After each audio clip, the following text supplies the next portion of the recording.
desobedeceu a ordem de Jones e fugiu de Jonestown para a selva. Ela atribuiu sua disposição em agir assim à sua recusa anterior de aceitar favores especiais do reverendo quando passou por necessidades.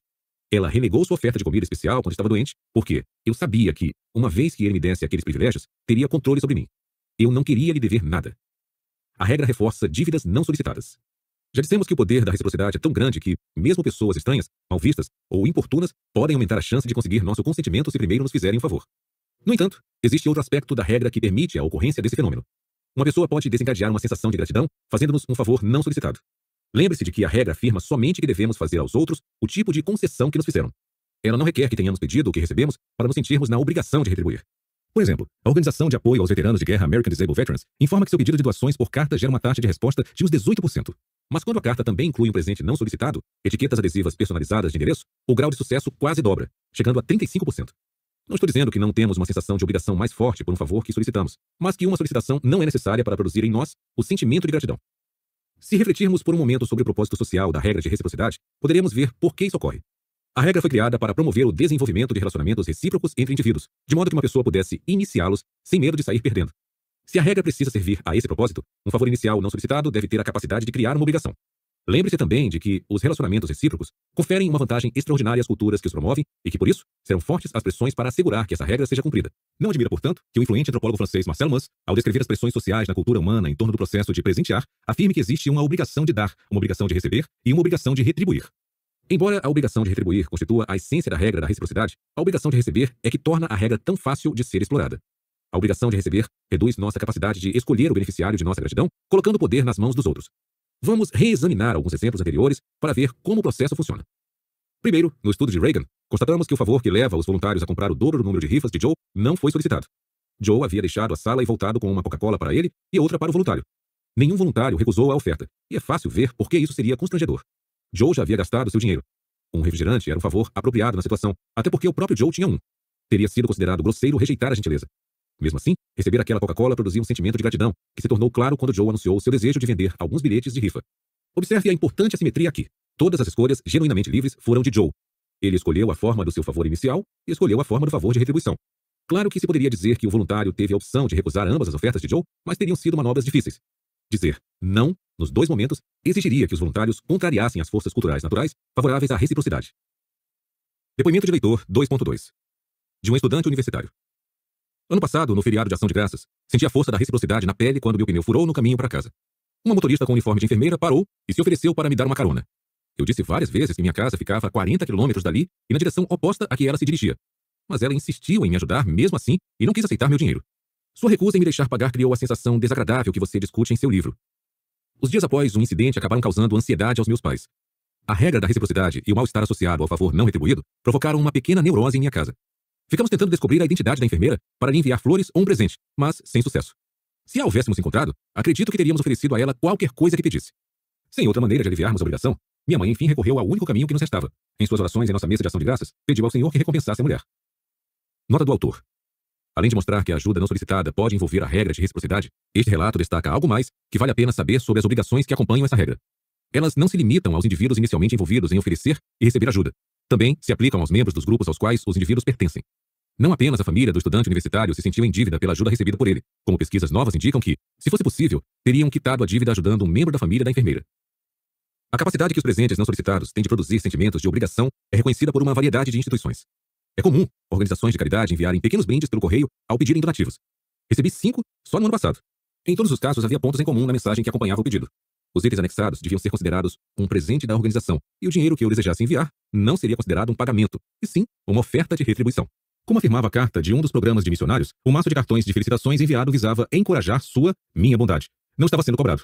Deixando de lado a vantagem fiscal óbvia, podemos ver por que seria benéfico à organização que os cartões fossem vistos como um presente, em vez de uma mercadoria. Existe uma pressão cultural forte para retribuir um presente, mesmo não solicitado. Mas não existe uma pressão parecida para adquirir um produto comercial indesejado. A regra pode desencadear trocas desiguais. Existe mais um aspecto da regra da reciprocidade que permite que ela seja explorada visando o lucro. Embora tenha se desenvolvido para promover trocas iguais entre parceiros, a regra pode ser usada para produzir resultados desiguais. Ela exige que um tipo de ação seja retribuído com um tipo de ação semelhante. Um favor deve ser pago com outro favor, não com negligência e certamente não com ataque. Porém, certa flexibilidade é tolerada. Um favor inicial pequeno pode fazer com que a sensação de obrigação concorde com uma retribuição bem maior. Já que, como vimos, a regra possibilita que uma pessoa escolha a natureza do primeiro favor gerador da dívida e também a natureza da retribuição quitadora da dívida, poderíamos ser facilmente induzidos a uma troca injusta por aqueles que queiram explorar essa regra. Mais uma vez, buscamos indícios no experimento de Reagan. Naquele estudo, Joe deu a um grupo de voluntários uma garrafa de Coca-Cola como presente inicial e, mais tarde, pediu que comprassem algumas de suas rifas por 25 centavos de dólar cada. O que até agora deixei de mencionar é que o estudo se realizou no final da década de 1960, quando uma Coca-Cola custava 10 centavos de dólar. Em média, os voluntários que ganharam um refrigerante de 10 centavos compraram 2 rifas de Joe, embora alguns comprassem até 7. Mesmo que examinemos apenas a média, vemos que Joe fez um bom negócio. Um retorno de 500% no investimento não é pouca coisa. No caso de Joe, porém, mesmo um retorno de 500% representou apenas 50 centavos. Será que a regra da reciprocidade consegue produzir diferenças significativamente grandes nos tamanhos dos favores trocados? Sob as circunstâncias certas, com certeza. Vejamos o relato de uma aluna minha sobre um dia que ela recorda com tristeza. Há cerca de um ano eu estava para sair de carro, mas ele simplesmente não queria pegar. Enquanto eu insistia, um rapaz no estacionamento se aproximou e conseguiu dar a partida fazendo uma chupeta. Agradeci e, quando ele estava indo embora, eu disse que se algum dia precisasse de um favor, era só pedir. Mais ou menos um mês depois, o rapaz bateu na minha porta e pediu meu carro emprestado por 2 horas, pois o dele estava na oficina. Senti certa obrigação, mas também fiquei na dúvida, já que o carro era novinho e o rapaz parecia muito jovem. Emprestei o carro a si mesmo. Mais tarde descobri que o bom samaritano era menor de idade e não possuía seguro. Ele destruiu meu carro. Como é possível uma mulher inteligente concordar em entregar o carro novo a um estranho e menor de idade por causa de um pequeno favor recebido um mês antes? Ou, em termos mais gerais, por que pequenos favores iniciais, com frequência, estimulam grandes favores em retribuição?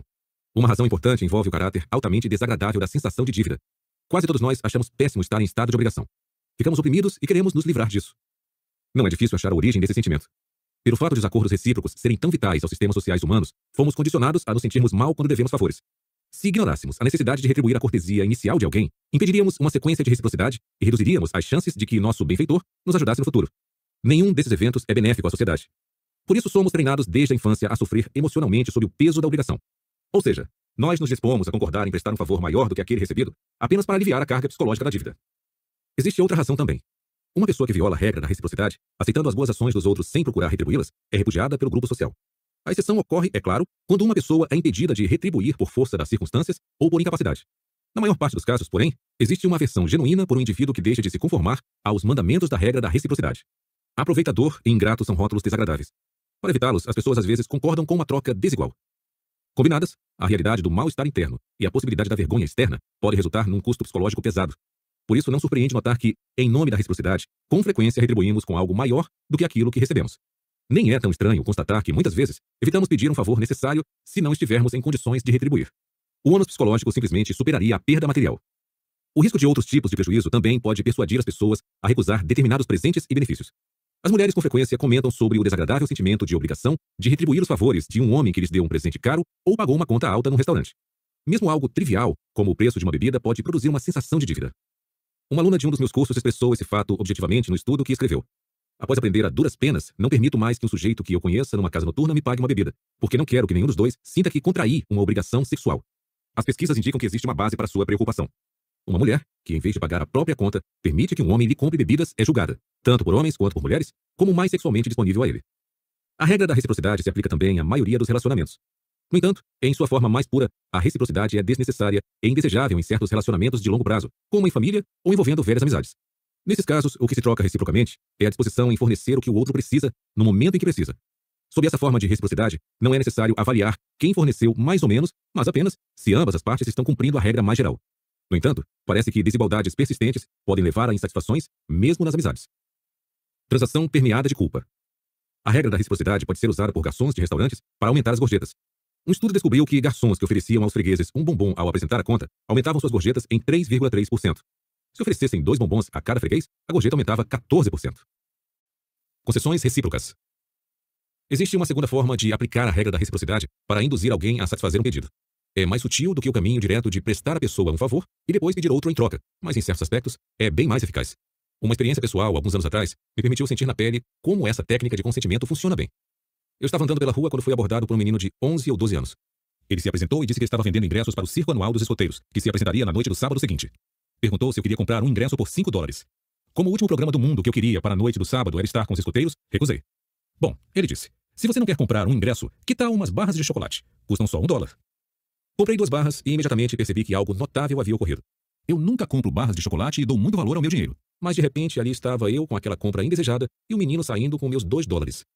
Para tentar entender precisamente o que tinha acontecido, fui ao meu escritório e convoquei uma reunião com meus auxiliares de pesquisa. Ao discutir a situação, começamos a ver como a regra da reciprocidade estava envolvida em minha anuência ao pedido de comprar as barras de chocolate. A regra geral diz que uma pessoa que age de certa forma conosco tem direito a uma ação similar como retribuição. Já vimos que uma consequência da regra é a obrigação de retribuir favores recebidos. Outra consequência, porém, é a obrigação de fazer concessões a alguém que tenha feito uma concessão para nós. À medida que meu grupo de pesquisa refletia a respeito, percebíamos que foi exatamente naquela situação que o escoteiro me colocara. Seu pedido para que eu comprasse barras de chocolate de $1 havia sido feito como uma concessão de sua parte, sendo apresentado como um recuo de seu pedido para que eu comprasse ingressos de $5. Para obedecer aos ditames da regra da reciprocidade, eu deveria fazer uma concessão. Como vimos, eu a fiz. Mudei da recusa para o consentimento quando ele passou do pedido maior para um menor, embora eu não estivesse realmente interessado em nenhuma das coisas que me ofereceu. Depoimento de leitor 2.3. De uma funcionária pública do estado do Oregon. A pessoa que antes ocupava meu cargo comentou durante o treinamento que eu iria gostar de trabalhar para meu chefe, porque ele é muito gentil e generoso. Contou que ele sempre deu flores e outros presentes em diferentes ocasiões. Ela decidiu parar de trabalhar porque estava grávida e queria ficar em casa, cuidando do filho. Do contrário, estou certa de que ela permaneceria naquele emprego por muitos anos. Já trabalho para esse mesmo chefe há 6 anos e venho experimentando o mesmo sentimento. Ele dá presentes de Natal e lembrancinhas de aniversário para mim e para meu filho. Faz 2 anos que atingi meu teto de aumento salarial. Não existe promoção para o meu cargo, e minha única opção é fazer um concurso e solicitar transferência para outro departamento, ou talvez eu possa conseguir emprego numa empresa privada. Mas tenho resistido a procurar outro emprego ou mudar de departamento. Meu chefe está prestes a se aposentar, e estou pensando que talvez eu possa sair depois que ele se desligar. Por enquanto me sinto na obrigação de ficar, já que ele tem sido tão legal comigo. Nota do autor. Fico impressionado com a linguagem usada por esta leitora ao descrever suas opções de emprego atuais, dizendo que talvez possa conseguir outro emprego depois que o chefe se aposentar. Parece que as pequenas gentilezas do chefe alimentaram nela uma forte sensação de obrigação que a impediu de procurar um cargo mais bem remunerado. Existe uma lição óbvia aqui para gerentes que desejam estimular a fidelidade nos funcionários. Mas existe uma lição maior para todos nós também. Pequenas coisas nem sempre são pequenas, principalmente quando associadas às grandes regras da vida, como a da reciprocidade. Foi um exemplo clássico de como uma arma de influência pode dotar de poder um pedido. Eu fui levado a comprar algo, não por um sentimento favorável em relação ao item, mas porque o pedido de compra fora apresentado de modo a extrair sua força da regra da reciprocidade. O fato de eu não gostar de barras de chocolate não teve a menor importância. O escoteiro tinha feito uma concessão para mim. Clique e zoom. Eu reagi fazendo também uma concessão. Claro que a tendência a retribuir com uma concessão não é tão forte a ponto de funcionar em todos os casos e com todas as pessoas. Nenhuma das armas de influência examinadas neste livro possui tamanho poder. Porém, no meu diálogo com o escoteiro, a propensão foi suficientemente poderosa para me deixar perplexo na posse de um par de barras de chocolate indesejadas e caras. Por que eu deveria me sentir obrigado a retribuir uma concessão? A resposta está, outra vez, no benefício de uma tendência como essa para a sociedade. É do interesse de qualquer grupo humano que seus membros colaborem para a realização das metas compartilhadas. Porém, em muitas interações sociais, os participantes começam com exigências e pedidos que são mutuamente inaceitáveis. Desse modo, a sociedade deve fazer com que esses desejos iniciais incompatíveis sejam desprezados em prol da cooperação socialmente benéfica. Isso se dá por procedimentos que promovam o compromisso. A concessão mútua é um deles. A regra da reciprocidade promove a concessão mútua de 2 formas. A primeira é óbvia. Ela pressiona o beneficiário de uma concessão a reagir de forma equivalente. A segunda, embora menos óbvia, é importantíssima. Como o beneficiário tem a obrigação de retribuir, as pessoas se sentem livres para fazer a concessão inicial e, assim, iniciar o processo benéfico de troca. Afinal, se não houvesse obrigação social de retribuir uma concessão, quem iria querer fazer o primeiro sacrifício? Fazê-lo assim mesmo seria arriscar abrir mão de algo sem obter nada em troca. Entretanto, com a regra em vigor, podemos nos sentir seguros em realizar o primeiro sacrifício por nosso parceiro, que é obrigado a oferecer um sacrifício em retribuição. Rejeição seguida de recuo. Como a regra da reciprocidade governa o processo de compromisso, é possível usar uma concessão inicial como parte de uma técnica de persuasão altamente eficaz que chamaremos de técnica da rejeição seguida de recuo, também conhecida como técnica porta na cara. Vamos supor que você queira que eu concorde com certo pedido. Uma forma de aumentar suas chances é primeiro fazer um pedido maior, que eu provavelmente rejeitarei. Depois de minha recusa, você faz o pedido menor, no qual estava interessado de fato desde o princípio. Se você estruturou seus pedidos com habilidade, vou ver seu segundo pedido como uma concessão e me sentirei inclinado a responder com uma concessão de minha parte. A anuência ao seu segundo pedido. Será que foi assim que o escoteiro me fez comprar suas barras de chocolate? Seu recuo de um pedido de $5 para o de $1 teria sido artificial, planejado desde o início? Como alguém que ainda guarda seu primeiro distintivo de mérito dos escoteiros, torço para que a resposta seja negativa. Quer a sequência do pedido grande seguido do pequeno tenha sido ou não planejada, seu efeito foi o mesmo. Funcionou. Por conta dessa eficácia, a técnica da rejeição seguida de recuo pode ser usada de propósito por certas pessoas para obterem o que querem. Primeiro vamos examinar seu emprego como um dispositivo confiável de persuasão. Depois veremos como ela já vem sendo usada. Por fim, abordaremos 2 características pouco conhecidas dessa técnica que a tornam uma das táticas de convencimento mais influentes. Lembre-se de que, após meu encontro com o escoteiro, reuni meus auxiliares de pesquisa para tentar entender o que havia acontecido comigo. Projetamos um experimento para testar a eficiência do procedimento de passar para um pedido desejado depois da recusa a um pedido preliminar maior. Nosso primeiro objetivo era ver se o procedimento funcionava com outras pessoas além de mim. Não há dúvida de que a tática foi eficaz comigo naquele dia, mas tem um histórico de ser facilmente convencido. Portanto, a pergunta continuou sendo: a técnica da rejeição seguida de recuo funciona em um número suficiente de pessoas para torná-la um procedimento útil de obtenção de consentimento? Em caso positivo, seria bom ficar de olho nela no futuro. Nossa segunda razão para realizar o estudo era determinar o poder dessa técnica como dispositivo de persuasão. Ela seria capaz de obter a anuência a um pedido realmente grande? Em outras palavras, o pedido menor, para o qual o solicitante recuou, tinha que ser necessariamente um pedido pequeno? Se nossa conclusão sobre a causa da eficácia da técnica estivesse correta, o segundo pedido não precisaria ser de fato pequeno. Precisava apenas ser menor do que o inicial. Suspeitávamos que o aspecto mais relevante quando um solicitante recuava de um favor maior para um menor era sua aparente concessão. Logo, o segundo pedido poderia ser objetivamente grande, desde que fosse menor que o primeiro pedido, para que a técnica continuasse funcionando. Após certa reflexão, decidimos testar a técnica com um pedido que achamos que poucas pessoas concordariam em satisfazer. Fingindo-nos de representantes do Programa Municipal de Aconselhamento a Jovens, abordamos estudantes universitários no campus e perguntamos se estariam dispostos a acompanhar um grupo de delinquentes juvenis a um passeio no zoológico. A ideia de ser responsável por um grupo de menores infratores de idades desconhecidas durante horas num local público, sem receber pagamento, não pareceria muito atraente para aqueles estudantes. Como esperávamos, a grande maioria, 83%, recusou. No entanto, obtivemos resultados bem diferentes de uma amostra semelhante de estudantes universitários quando fizemos a mesma pergunta com uma diferença. Antes de convidarmos os universitários a servirem de acompanhantes não remunerados em um passeio ao zoológico, pedimos um favor ainda maior, que passassem 2 horas por semana como orientadores de menores infratores durante no mínimo 2 anos. Somente depois que recusaram esse pedido extremo, 100% deles, fizemos o pedido menor do passeio ao zoológico. Ao apresentar o passeio como um recuo de nosso pedido inicial, nosso índice de sucesso aumentou substancialmente. O triplo dos estudantes abordados dessa forma se ofereceu para servir de acompanhante ao zoológico. Esteja certo de que qualquer estratégia capaz de triplicar a porcentagem de consentimento a um pedido substancial, de 17% a 50% em nosso experimento, será muito usada numa variedade de cenários corriqueiros. Negociadores sindicais, por exemplo, costumam recorrer à tática de fazer exigências extremas que não esperam obter